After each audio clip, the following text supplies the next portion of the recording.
صرف اندھیرا ہے اینڈ نتھنگ ایلس، اس کے علاوہ کچھ نہیں ہے.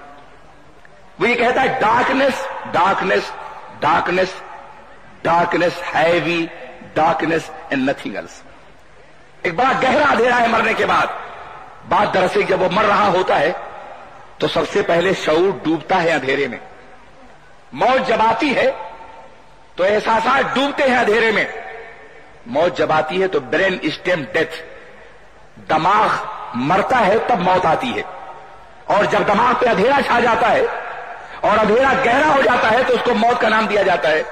تو اس کو صرف اتنا تجربہ تھا کہ موت دراصل اندھیرے کا نام ہے، موت تاریکی کا نام ہے. موت میں اندھیرے کے علاوہ کچھ نہیں ہے. مرنے کے بعد صرف اور صرف اندھیرا ہوگا، اس لیے کہ اس کے سامنے اسلام کا اجالا نہیں تھا. وہ اندھیروں ہی کا پجاری تھا، اس لیے اندھیروں ہی کی بات کر سکتا تھا. مگر قربان جائیے، اسلام نے غیب پر یقین کی دعوت دی ہے. ہماری زندگی کی راہوں میں امیجنیشن کا اندھیرا نہیں ہے بلکہ یقین کا اجالا ہے. ہم جس طرف جائیں گے رسول اللہ کے نقش قدم روشن ہوں گے. اجالے اپنی یادوں کے ہمارے ساتھ رہنے دو، نہ جانے کس گلی میں زندگی کی شام ہو جائے. یا رسول اللہ، ہم تو اس زندگی میں بھی اجالوں کے مسافر ہیں اور مرنے کے بعد بھی آپ کے قدموں کا اجالا ہے، آپ کے روئے زیبا کا اجالا ہے، عالم غیب کا اجالا ہے، آپ کے علم کا اجالا ہے، آپ کی ہدایت کا اجالا ہے، آپ کی رہنمائی کا اجالا ہے، فرشتوں کی زیارت کا اجالا ہے، جنت کے انوار کا اجالا ہے، رحمت خداوندی کا اجالا ہے، دیدار خداوندی کا اجالا ہے، عالم آخرت کا اجالا ہے. ہم تو اجالوں کے مسافر ہیں، ہم اندھیروں کے مسافر نہیں ہیں. یہ اجالے کہاں سے ملے ہیں ہم کو؟ ان اجالوں کا علم کیسے ہوا ہے؟ کیا تم نے کوئی مائکروسکوپ تیار کیا ہے جس سے آخرت کے اجالوں کو دیکھ لو؟ کیا تمہارے پاس کوئی ایسی مشین ہے جس سے آخرت کا احساس کر سکو؟ کیا تمہارے پاس کوئی ایسا آئینہ ہے جس میں آخرت ریفلیکٹ کرتا ہو، منعکس ہوتی ہو؟ کیا تم جنت اور دوزخ کو دیکھنے کی طاقت رکھتے ہو؟ کیا تم عالم برزخ کا مشاہدہ کر سکتے ہو؟ اگر ایسا نہیں ہے تو مجھے بتاؤ کہ آخرت کی ان باتوں پر تم نے یقین کیسے کر لیا ہے؟ غیب کے ان مراحل پہ یقین کیسے کر لیا ہے؟ تمہیں یہی جواب دینا پڑے گا. ہمیں تو کچھ علم نہیں تھا، ایک بتانے والے نے بتایا اور ہم نے مان لیا ہے، ایک غیب والے نے بتایا ہے اور ہم نے تسلیم کر لیا ہے. ہم نے کسی کے علم پہ بھروسہ کیا ہے، کسی کی معلومات پہ بھروسہ کیا ہے، کسی کی نبوت پہ بھروسہ کیا ہے اور کسی کی عظمت پہ بھروسہ کیا ہے. تم نے یہ سب کچھ مانا ہے نبی کے بتانے سے. اسی لیے نبی کے معنی ہوتے ہیں هو المخبر عن الغیب. نبی وہ ہوتا ہے جو غیب کی خبر دیتا ہے. النبوت کے معنی بلندی اور ارتفاع کے بھی ہیں اور النبوت کے معنی خبر دینے کے بھی ہیں. نبی اپنے مقام کے اعتبار سے اتنے بلند ہیں کہ ساری کائنات میں سب سے افضل ہوتے ہیں، اس لیے بھی نبی ہے وہ ارتفاع مکانی کے اعتبار سے، علو مکانی کے اعتبار سے. اور نبی خبر دیتے ہیں تو دنیا کی خبر نہیں دیتے، آخرت کی خبر دیتے ہیں، عالم غیر کی خبر دیتے ہیں، غیر محسوس حقیقتوں کی خبر دیتے ہیں، غیر مشاہد توانائیوں کی خبر دیتے ہیں. اسی پر ہمارے ایمان کا مدار ہے، اسی پر ہمارے عقیدے کا مدار ہے، اسی پر ہمارے آنے والی زندگی کا مدار ہے. عالم یہ ہے کہ ہم ایمان میں داخل ہی ہوتے ہیں غیب پر ایمان لا کر.